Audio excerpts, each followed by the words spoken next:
అన్నమయ్య జిల్లా తంబళ్లపల్లె మల్లయ్య కొండ మైనింగ్ వ్యవహారంలో ప్రభుత్వం కీలక నిర్ణయం తీసుకుందన్నారు పీలేరు ఎమ్మెల్యే నల్లారి కిషోర్ కుమార్ రెడ్డి.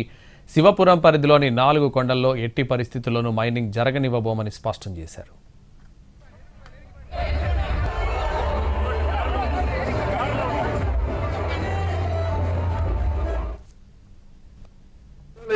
లో ప్రాసెస్ స్టార్ట్ అయింది. ఢిల్లీ నుంచి లెటర్ వచ్చింది. 22 అంటే జగన్మోహన్ రెడ్డి ముఖ్యమంత్రి, రామచంద్రారెడ్డి గారు మైనింగ్ మంత్రి. 24లో టెండర్ అయింది, 1వ నెలలో టెండర్ అయింది. తర్వాత మిగతా 2 కొండలు కూడా డిపార్ట్మెంట్ వాళ్ళు అది ఒకటి జరిగింది కాబట్టి దాని అనుగుణంగా ఈ 2 కూడా స్టార్ట్ చేశారు. ఇది జరిగిండేది. సో మనోభావాలు దేవునికి సంబంధించినవి. అప్పుడు చంద్రబాబు గారి ఉద్యమ ఫలితమే ఆ రోజు 2011లో ఆగింది. ఈరోజు కూడా లోకేష్ గారి నాయకత్వంలో చంద్రబాబు గారు ముఖ్యమంత్రి గారితో మాట్లాడి మనము దేవుణ్ణి పరిరక్షించుకోవాలా, ఈ ప్రాంత ప్రజలు